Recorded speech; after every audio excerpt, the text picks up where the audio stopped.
welcome back. Let's quickly cut across to the cabinet briefing that is going on at the moment. वो traffic भी नया generate हुआ ऐसे समय में जब देश भर में सब लोग परेशानी में थे।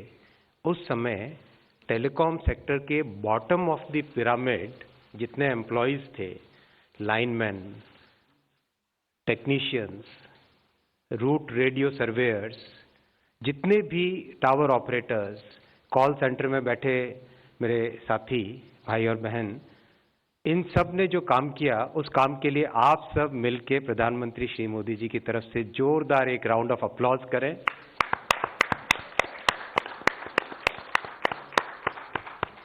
बहुत धन्यवाद। मैं आशा करता हूं कि आपका ये अप्लॉज और आपका ये अभिनंदन जो आम कार्यकर्ता हैं, आम वर्कर्स हैं टेलीकॉम सेक्टर में, उन तक पहुंचेगा। टेलीकॉम सेक्टर में आज 9 बड़े स्ट्रक्चरल रिफॉर्म्स अप्रूव हुए कैबिनेट में और 5 प्रोसेस रिफॉर्म्स अप्रूव हुए। ये रिफॉर्म्स पूरे के पूरे टेलीकॉम सेक्टर के फ्रेमवर्क को चेंज करने वाले हैं, इस इंडस्ट्री को डीपन करने वाले, इस इंडस्ट्री को ब्रॉडन करने वाले हैं।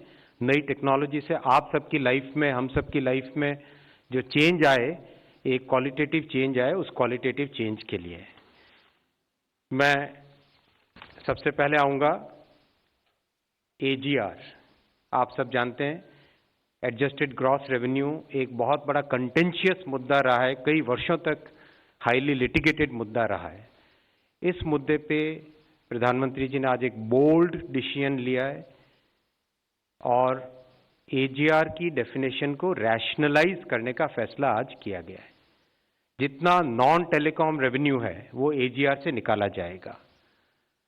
आप सबको पता है किस तरह से पब्लिक सेक्टर अंडरटेकिंग्स पे, जैसे रेलवे में, गैस अथॉरिटी में, पावर ग्रिड में प्रॉब्लम्स आई थी, कैप्टिव यूजर्स ऑफ स्पेक्ट्रम के ऊपर भी प्रॉब्लम आई थी। उन सब प्रॉब्लम्स को एजीआर की डेफिनेशन को रैशनलाइज करके एक सेक्टर का बहुत बड़ा पुराना कंटेंशियस लिटिगेटेड इश्यू को आज सॉल्व किया गया है।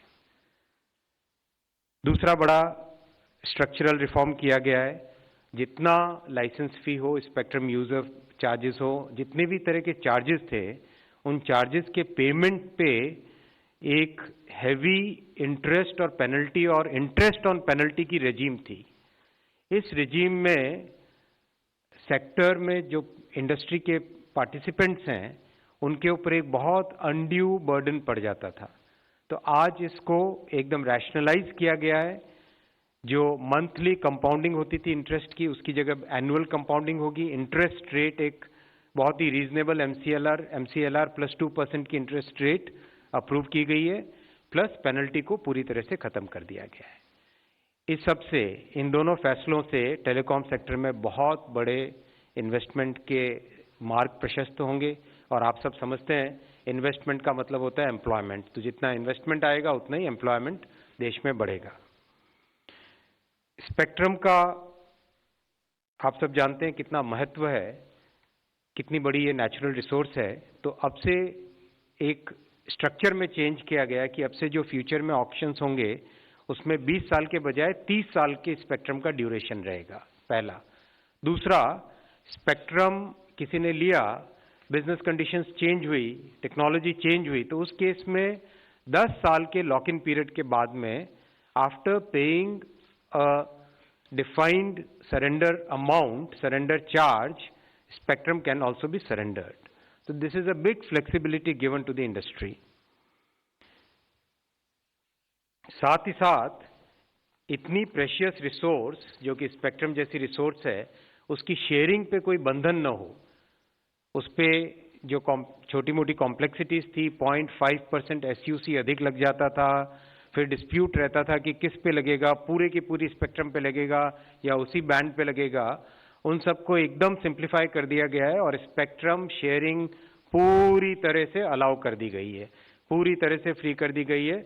जहां पर भी जो भी टेलीकॉम ऑपरेटर्स को लगे कि पब्लिक को बेनिफिट मिलेगा, यूजर्स को बेनिफिट मिलेगा, कंज्यूमर्स को बेनिफिट मिलेगा, वहां पे वो स्पेक्ट्रम का शेयरिंग करें। स्पेक्ट्रम और टेलीकॉम सेक्टर में 100% एफडीआई था पॉलिसी, लेकिन उसमें केवल 49% ऑटोमेटिक रूट में था। तो आज कैबिनेट ने फैसला किया है 100% एफडीआई ऑटोमेटिक रूट में टेलीकॉम सेक्टर में अलाउ की गई है। ऑफ कोर्स जितने सेफगार्ड्स रहेंगे, जैसे प्रेस नोट 3 वगैरह, इस तरह के जितने भी सेफगार्ड्स हैं वो सेफगार्ड्स इसमें लागू रहेंगे। कुछ बहुत ही इंटरेस्टिंग और हम सबके जीवन से छूने वाले रिफॉर्म्स हैं, उन रिफॉर्म्स को मैं आपके सामने रखता हूं जो आज कैबिनेट में प्रधानमंत्री श्री नरेंद्र मोदी जी ने अप्रूव किए। जब से टेलीकॉम सेक्टर में मोबाइल स्टार्ट हुआ, तब से हम सब ने जितने भी जब भी कनेक्शंस लिए तो हम सब ने कोई ना कोई फॉर्म भरा था। आश्चर्य की बात है, वो सारे के सारे फॉर्म फिजिकल फॉर्म में, पेपर फॉर्म में वेयर हाउसेज में स्टोर्ड है। करीब करीब 300 से 400 करोड़ कागज ऐसे हैं जो कि आज वेयर हाउसेज में स्टोर्ड है। प्रधानमंत्री जी ने आज फैसला लिया है कि ये डिजिटल इंडिया का युग है। डिजिटल इंडिया के युग में इस तरह की एक आर्केइक सिस्टम चलाने की कोई ज़रूरत नहीं है। सारे के सारे फॉर्म्स को डिजिटाइज किया जाएगा। भविष्य में जितना केवाईसी होगा वो सारा का सारा, जितना कस्टमर एक्विजिशन होगा वो सारा डिजिटल फॉर्म्स के माध्यम से होगा। कितना टेलीकॉम ऑपरेटर्स का हेडेक बचता है वो आप सब इससे समझ सकते हैं। दूसरा, ऑक्शन का एक कैलेंडर क्रिएट किया जाएगा जिससे कि सर्टेनिटी रहे इंडस्ट्री में when the auction is going to come. Mostly it will be held in the last quarter of a financial year. तो इस तरह से एक सर्टेनिटी रहेगी, so the industry will be able to plan और इसका एक रेगुलर सिस्टम बना रहेगा। जितना भी जब भी कोई मोबाइल कनेक्शन लेते हैं केवाईसी करना होता है, तो छोटी छोटी बातें हैं ये, लेकिन इसका हमारे जीवन पे कितना प्रभाव पड़ता है। अगर हम पोस्ट पेड से प्रीपेड में जाना चाहें या प्रीपेड से पोस्ट पेड में जाना चाहें तो हमें फिर से केवाईसी करना पड़ता है। वो सब चीजें केवाईसी को एकदम सिंप्लीफाई कर दिया गया है। इसी तरह से टावर सेटअप करना, हम सबको पता है कि टावर की जरूरत है क्योंकि कनेक्टिविटी जितनी बढ़े उतना अच्छा है। टावर सेटअप करने का जो प्रोसेस होता था काफी कॉम्प्लेक्स प्रोसेस होता था, उसमें कई विभागों के अप्रूवल लगते थे। उस सबको एकदम सिंप्लीफाई कर लिया गया है। सेल्फ डिक्लेरेशन के बेसिस पे टावर का अप्रूवल रहेगा और जितने भी 3 महत्वपूर्ण डिपार्टमेंट, सिविल एविएशन और जेईसी, इस तरह के जो पोर्टल्स हैं उन सारे पोर्टल्स को इंटीग्रेट करके डीओटी के पोर्टल में जोड़ दिया जाएगा। इसी तरह से कुछ 1953 के कस्टम्स के नोटिफिकेशंस हैं जिसके कारण इंडस्ट्री को दिन रात प्रॉब्लम्स होती थी। हर तरह की चीज के लिए, छोटी छोटी चीज के लिए लाइसेंस लेना पड़ता था। तो वो पूरा का पूरा लाइसेंस राज एकदम फिनिश कर दिया गया है आज कैबिनेट मीटिंग में। प्रधानमंत्री जी ने 1953 के कस्टम्स नोटिफिकेशन को अमेंड करना आज अप्रूव किया, जिससे कि टेलीकॉम ऑपरेटर्स को इक्विपमेंट्स खरीदने में, लाने में किसी तरह की कोई दिक्कत नहीं हो। साथियों, हम सब जानते हैं कि टेलीकॉम कैपिटल इंटेंसिव इंडस्ट्री है। टेक्नोलॉजी कंटिन्यूसली चेंज होती है। 2G से 3G आया, 3G से 4G आया, 4G के बाद में अब 5G की तैयारी हो रही है। प्रधानमंत्री श्री नरेंद्र मोदी जी का विजन है और संकल्प है और हम सबको लक्ष्य दिया है, हम सबको क्लियर मैंडेट दिया है।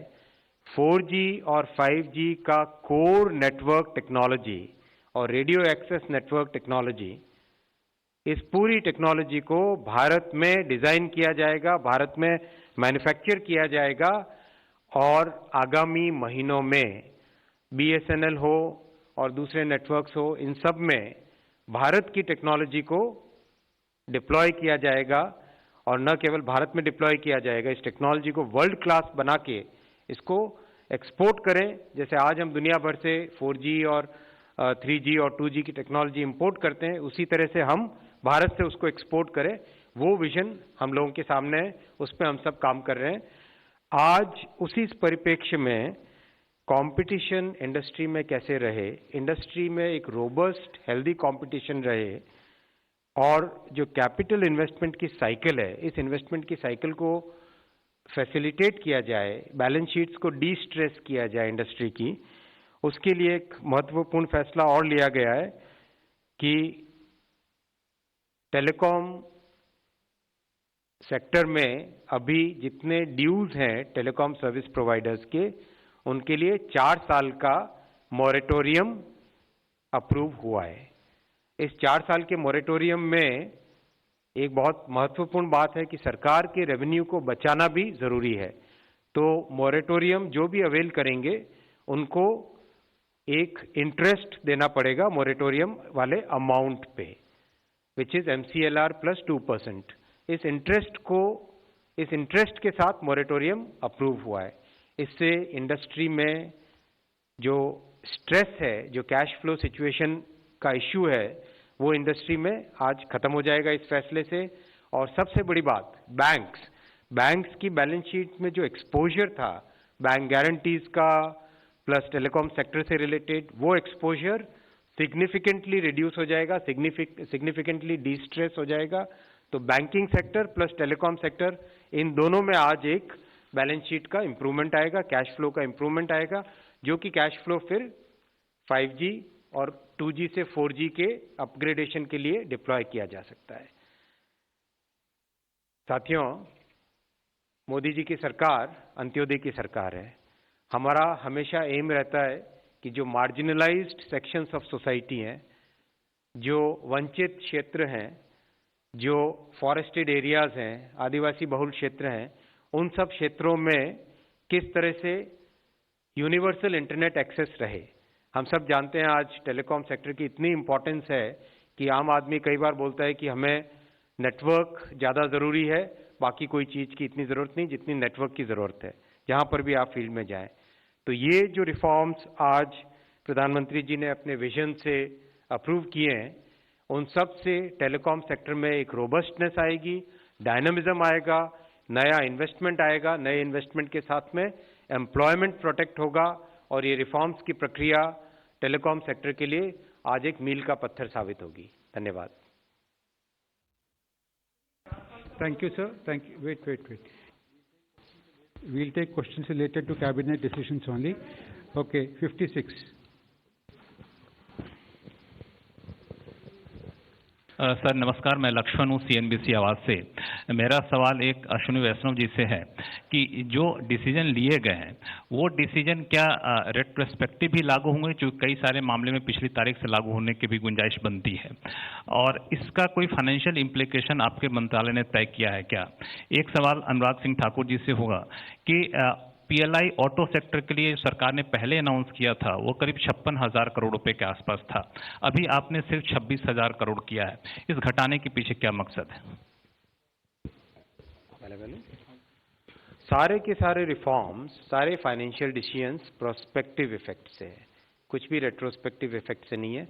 हम लोगों ने बहुत ध्यान रखा है कि सुप्रीम कोर्ट के जजमेंट्स हो, लीगल पॉइंट्स हो, गवर्नमेंट के रेवेन्यू को प्रोटेक्शन का हो, इन सारी चीज़ों को बैलेंस करके एक रिफॉर्म लाएं, जिससे कि इंडस्ट्री की नीड्स भी पूरी हो और गवर्नमेंट के जो कंस्ट्रेंट्स हैं वो भी पूरे हो और रेवेन्यू पूरी तरह से प्रोटेक्ट होके रहे। एक लक्ष्मण जी ने जो पूछा, मैं उसमें कहूँगा पहली बात तो ये हम लीप फ्रॉग कर रहे हैं टेक्नोलॉजिकली भी, एनवायरमेंटली क्लीनर और इलेक्ट्रिकल व्हीकल्स की बात हो, हाइड्रोजन सेल फ्यूल की बात हो, फ्यूल सेल की बात हो, और साथ ही साथ जो हम अपने एडवांस ऑटोमोटिव टेक्नोलॉजीज जो इंपोर्ट भी करते हैं, वो ग्लोबल सप्लाई चेन का हम एक्सपोर्ट में भी हिस्सा बने और अपनी स्थानीय रिक्वायरमेंट को भी पूरा कर सकें, उसको बल देने के लिए किया है। इसके साथ साथ जो पहले की दो योजनाएं हैं, All right, that of course was a cabinet briefing and some important announcements being made with respect to the telecom sector. So relief package of sorts for the telecom sector. This includes changes in spectrum auction, 100% automatic FDI being allowed as well, moratorium being allowed for 4 years for telecom dues as well. So many changes here being announced. Let me straight go across to Tanvi Shukla, who's joining me. Tanvi, if you can take us through the key highlights here. A lot of important announcements to give relief to the telecom sector. Avni, so let's look at the big ones.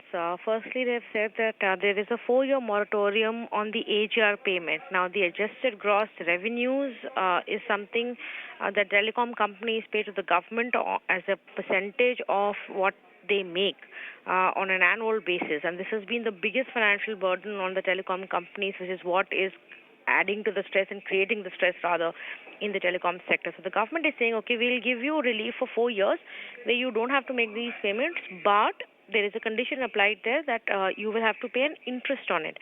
So if you choose not to pay your adjusted gross revenue to the government, then you will have to also pay an interest when you make that payment. Apart from that, it's largely about easing the financial burden on the telecom companies. So they've also said that the penalties for telecom companies will be abolished, and then the interest that they have to pay on what is required as a due will also be on an annual basis. They've also said that the spectrum that you now buy, which is a huge spending for any telecom company and extremely important for them to continue surviving in this sector and thriving in this sector, the time period for that has been changed from 20 years to 30 years. So for the same amount of money that you pay as in the auction, you will get additional 10 years as a license on that spectrum. They've also said that we're not going to discourage the spectrum sharing. That's also a good thing, because as telecom companies, whoever has bought that spectrum will and is not using all of it will be able to share it with other companies, bring in some additional revenues. And those who can't afford to buy a lot of spectrum can then, in a sense, look at this as an alternative. For the users, there is also a simplified KYC process that the government has announced. They've also said that they have rationalized definition of adjusted gross revenues. We need to look into the finer details of this to understand how the definition has been changed. But the government's argument is that we're changing it to reduce the burden on the telecom companies, such that for any non-telecom revenues, you don't have to pay government a fee. So you only pay a fee and a share of what you earn on your telecom service revenues. Experts will be able to explain it better to what extent this changes helps the telecom companies, Avni. Also, of course, 100% FDI now allowed through automatic route in a hope that there are more international companies and investors who can come and put money into the Indian telecom sector. Just to put it in perspective for our viewers, the telecom sector has been under immense financial stress. Barring Jio, every other company has been struggling with a huge amount of debt. Recently, you had Kumaramangalam Birla, who spoke about, exploring the option of exiting this business because it wasn't any more financially lucrative unless the government came in, stepped in and helped them. And this is the government's way of doing that, of offering them a lease line, a lifeline, to say, okay, these are the steps we can look at to reduce your financial burden. Of course, we need to wait and see how the telecom companies analyze this and the experts analyze this to see how much of it will help the telecom companies. Avni? Absolutely, Tanvi. Thanks so much for giving us all of those details. But like you pointed out, let's get in an expert voice here to give us some more perspective on what this actually means and some of the other fine print here. Sanjay Kapoor is joining us on the phone line. Thank you so much, Mr. Kapoor, for joining us. Your first reaction to these set of announcements that have been made, 9 announcements that have been made, ranging from, things that are really going to ease the financial burden for telecom companies. Yes, absolutely. I think whether you look at the structural reforms or you look at the procedural reforms and changes, I think these have been the asks of the industry for a very long time. And it can't make a telecom person happier to see steps in the right direction. However, the impact of all this is going forward. As telecom companies roll out newer technologies, they will get benefit of many of these steps that have been taken today. And biggest, according to me, is the AGR definition and also extending the license period to 30 years. I think these do give respite. However, what needs to be dug into on the spectrum is what will be the reserve price of the spectrum, because reserve prices of spectrum in India are higher than any place in the world, and that needs to be corrected. If that is not right, then yes, extending 30 years from 20 years does give a respite, but it still doesn't make you very competitive given the prices and tariffs in our country. But AGR definition going forward definitely will give a lot of respite, though my belief is that many of the telecom companies have already created structures where the non-telecom revenues have been moved to companies which do not form a part of the core. So I think they've already, taken care of this, because those exposures to be carried in their motherships was not a reality. What is missing out of today's announcement is, I think everybody was eagerly awaiting. So what does Voda get out of this? Because is Voda getting a respite on all the accumulations that they have on their payables for the past period? And one didn't hear anything around that. So I'm not guessing anything, but at least the announcements prima facie do not bail Voda out of the situation they are in. They can only survive for future if they can take care of their past and their present, which I don't know how will they take care of that going forward.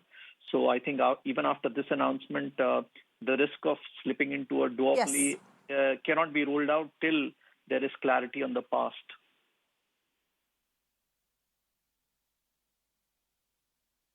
Right. Like you pointed out, Mr. Kapoor, the fact also is it was categorically mentioned that these announcements are all going to be relevant prospectively and not retrospectively. And like you said, it is also important how our, the past issues going to be dealt with, especially when we're talking about a company like Vodafone Idea at this point in time. But just to point out on your, pick up on the point you were talking about, the definition part of it, what exactly is going to change and how much of relief is that change in definition going to help companies? So I said two things. One, I said that the clarity that telecom will pay the government dues and revenue share out of the revenues of the core business, which comes out of the spectrum and its usage. So I think that's a clarity that going forward will not lead to litigations, which will not lead to undue claims and confusion. But like I said, I'll be very surprised if the telecom companies have not already made structural changes in their companies to make sure that they don't account for non-telecom revenues in their mothership. So I think those changes they would have made already. The problem is of the past.